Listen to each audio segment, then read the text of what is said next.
Bismillahirrahmanirrahim. Assalamualaikum warahmatullahi wabarakatuh. Halo teman-teman, kembali lagi dengan saya Nita Adila Pratiwi, peserta Latsar CPNS Kemendikbudristek, gelombang 5, angkatan 13, kelompok 4, Universitas Sulawesi Barat. Kembali lagi di podcast ASN. Kali ini kita akan berbicara mengenai adaptif.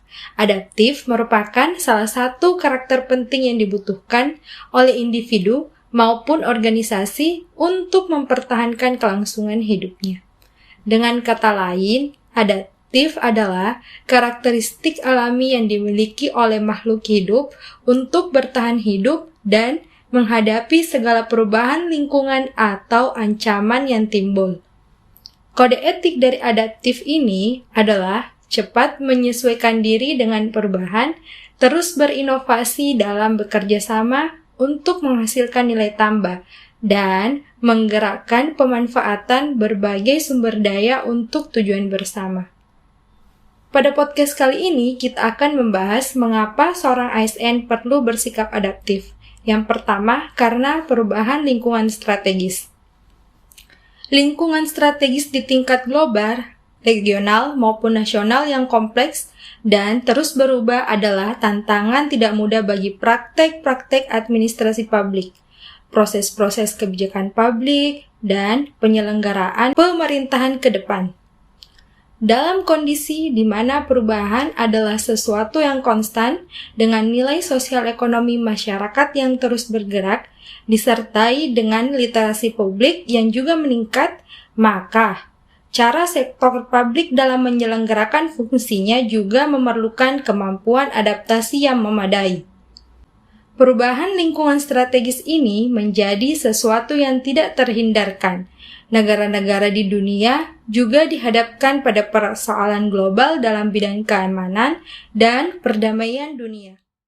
Kasus-kasus seperti terorisme, radikalisme, konflik regional, dan sebagainya yang cenderung eskalatif dan bertransformasi menjadi cara dan pendekatan baru akan memaksa negara untuk mengadaptasi juga cara-cara baru dalam menghadapi dan menyelesaikannya.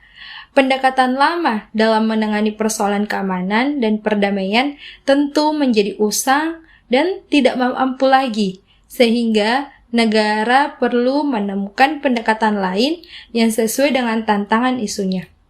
Yang kedua, kompetisi di sektor publik. Mirip dengan perilaku usaha yang bersaing satu sama lain, maka negara pun dihadapkan pada situasi berkompetisi dengan negara lainnya dalam pencapaian kinerjanya. Walaupun karakteristik kompetisi antar negara berbeda dengan kompetisi yang terjadi di sektor bisnis. Sehingga negara pun dituntut untuk memiliki kapasitas dan daya saing yang memadai dalam berkompetisi agar dapat menjadi yang terbaik. Bentuk-bentuk kompetisi tidak langsung bagi negara adalah seperti kriteria kemajuan pembangunan, indeksasi tertentu, atau event-event olahraga dan sebagainya. Dan yang ketiga, komitmen mutu. Pelayanan publik yang diselenggarakan oleh pemerintah melalui kerja ASN di sektornya masing-masing memerlukan banyak perbaikan dan penyesuaian dengan berbagai tuntutan pelayanan terbaik yang diinginkan oleh masyarakat. Kurang berkualitasnya layanan selalu muncul dalam berbagai bentuk narasi, seperti misalnya terkait dalam maraknya kasus korupsi sebagai cerminan penyelenggaraan pemerintahan yang tidak efisien. Banyaknya program pembangunan sarana fisik yang terbengkalai sebagai cerminan ketidakefektifan roda pemerintahan. Yang ketiga yaitu kecenderungan pelaksanaan tugas yang lebih bersifat rule-driven dan sebatas menjalankan rutinitas kewajiban sebagai cerminan tidak adanya kreativitas untuk melahirkan inovasi, serta terutama masih adanya keluhan masyarakat karena merasa tidak puas atas mutu layanan aparatur, sebagai cerminan penyelenggaraan layanan yang kurang bermutu. Standar mutu pelayanan ASN yang responsif dan cerdas dalam menyelenggarakan pelayanan, serta literasi publik atas kualitas layanan yang terus meningkat menjadi faktor-faktor yang mendorong komitmen mutu yang lebih baik. Konsekuensi penting dari komitmen mutu ini adalah bahwa ASN harus memastikan pelayanan publik terselenggara sebaik mungkin dengan cara apapun, sekalipun harus melakukan perubahan, penyesuaian, atau adaptasi tentunya. Alasan terakhir mengapa adaptif harus diaktualisasikan dalam pelaksanaan tugas-tugas jabatan di sektor publik yaitu perkembangan teknologi. Variabel yang tidak kalah pentingnya yaitu perkembangan teknologi seperti artificial intelligence, Internet of Things, Big Data, otomasi, dan yang lainnya.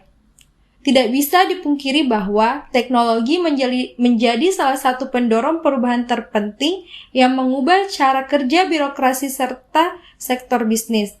Pada masa di mana teknologi sudah menjadi tulang punggung seluruh bisnis proses di sektor bisnis maupun pemerintahan, maka penggunaan metode konvensional dalam bekerja sudah seyogyanya ditinggalkan.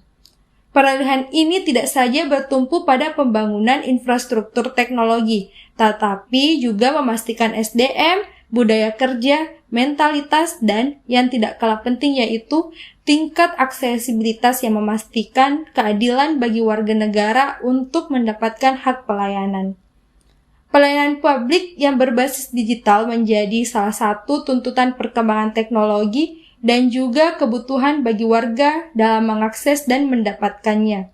Digitalisasi pelayanan menjadi keharusan bagi pemerintah untuk menyesuaikan dan peningkatan literasi digital masyarakat. Sebagai seorang dosen ASN, penerapan adaptif dapat dilakukan dengan mengikuti perkembangan teknologi. Contohnya, dulu kita terbiasa melakukan proses pembelajaran hanya dengan tatap muka. Karena adanya pandemi COVID ini, kita dipaksa melakukan pembelajaran secara daring. Begitupun untuk menambah wawasan sekarang, kita tidak perlu menghadiri seminar secara langsung, cukup dengan melakukan pertemuan secara online. Apabila kita tidak mengikuti atau tidak dapat beradaptasi dengan hal baru seperti ini, tentu saja kita akan tertinggal. Hal inilah mengapa seorang ASN harus memiliki sifat adaptif.